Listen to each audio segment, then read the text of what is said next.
It's time to get inside the Giants huddle. Huddle up. On Giants.com. Here we go. And the Giants mobile Get app. them in there. Let's go. Part of the Giants Podcast Network.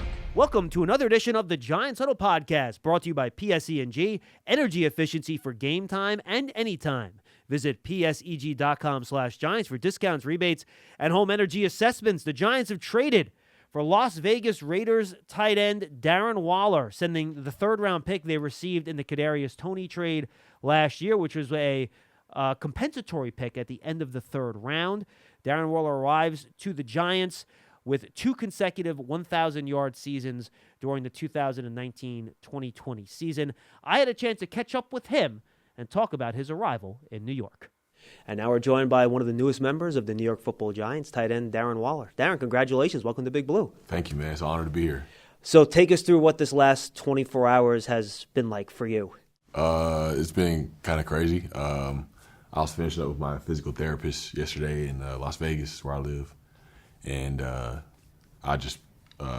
general manager for the Raiders called me and said I was being traded. And a couple minutes after that, I got a FaceTime from Joe and Dave's, and they were super excited, which was cool to see, And a former coach of mine that I'm really close to has good relationships with coaches on this staff and speaks very highly of them. So that's and just the overall culture of the building so far, just for being here today is very refreshing.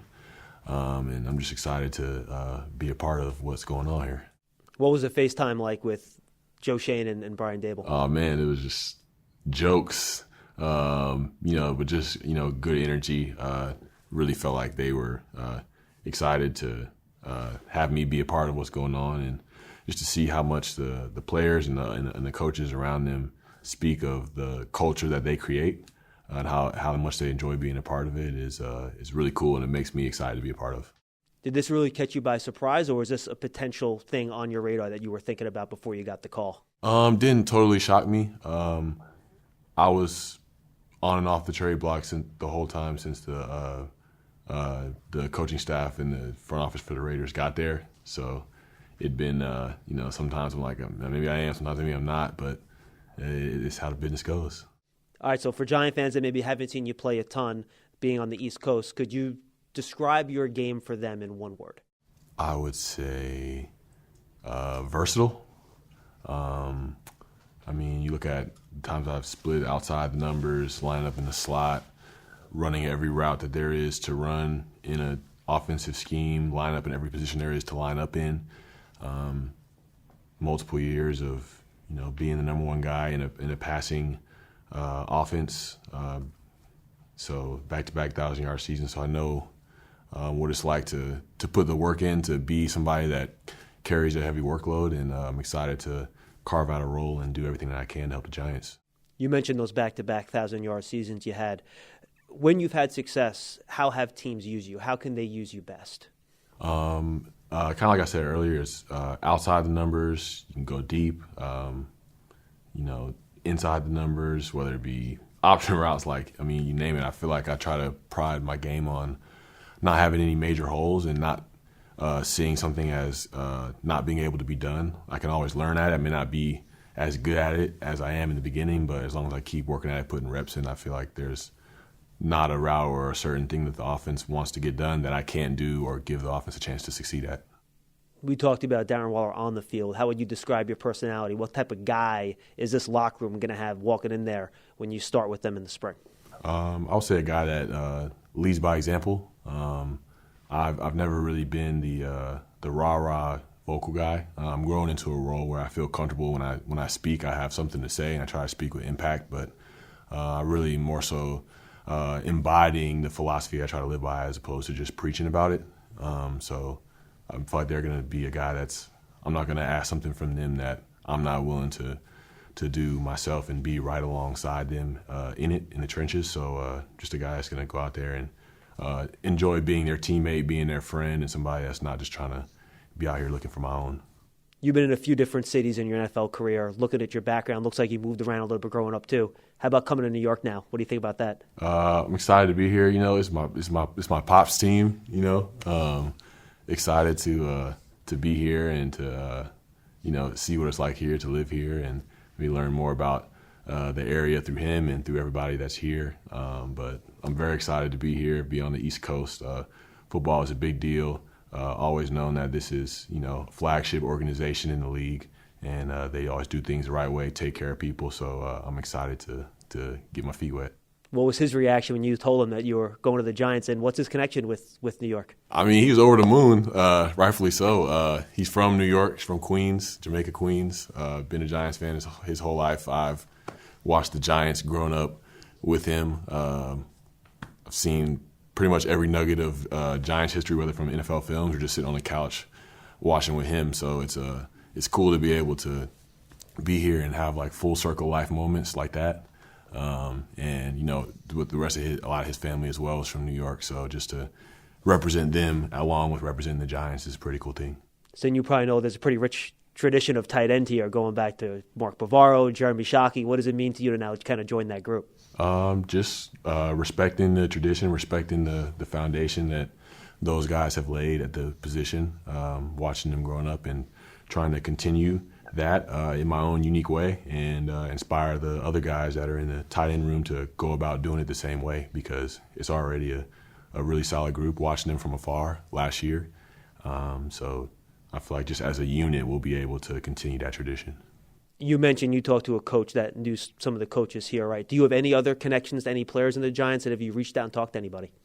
I didn't have any. I know Cager, Lawrence Cager. We trained some this summer, and Tyrod Taylor was my off-season quarterback for probably like 3 years in Atlanta because he bought a house down there. So we were training a lot there. So those are two guys that I've gotten to know and reached out to me and were excited to have me, and got to meet Daniel Jones and some of the coaches here as well. And then you got Wink and Drew, and those guys were in Baltimore when I was there. So it's a lot of familiar faces that and I know those people do things the right way and respect the craft, so it's great to be a part of it with them.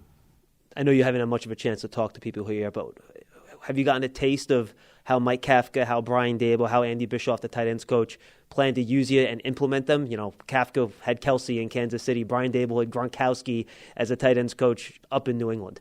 Just very creative approaches of, building the offense around the players in their skill sets. I'm excited to see them challenge me, put me in new positions, put me in positions I've been in before that I've succeeded in. But just from the couple minutes I've talked to them, they really seem excited to use me as a guinea pig in a way, just put me anywhere. And I'm excited to make things happen for them and to see our relationship grow. In your time with the Raiders and then prior to that, you've been through a bunch of different offensive systems. Having to learn a new one, do you feel like you have a leg up since you've been through this a few times now already? I bring a sense of calm and peace. As long as I'm putting in the repetitions and doing what's asked, I feel like I'm going to pick it up. Finding that balance of not putting too much pressure on yourself to have it perfect at any point in time, but at the same time having a sense of urgency to be on the small details from the jump. In order to be able to not only help yourself succeed, but the guys around you, being able to help them see things clearer as well. So I want to be able to do that as well. You mentioned you had a chance to talk to Daniel Jones, who'll be joining Daniel Bellinger in the tight end room, also Lawrence Cager, right? Saquon Barkley's back, a lot of other guys on this roster. Just talk about the guys that you'll be joining and kind of what you've seen from them watching the league over the last couple of years. Just a lot of guys that can really make plays.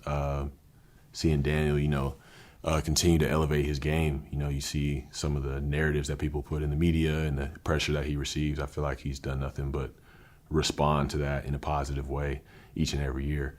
Saquon Barkley speaks for itself. Just the mental toughness for him to bounce back from some years that weren't reflective of the caliber of player that he is to ball like he did last year is very impressive. But a lot of good young playmakers that maybe a lot of fans around the league, casual fans, may not know of, but you watch the Giants and it's like these dudes can really get it done. So I'm excited to be with them because, I feel like playmakers inspire playmakers. I'm around them, the way they can bring energy to practice in games, like that could lift me up, and then vice versa sometimes. So it's really cool to be a part of.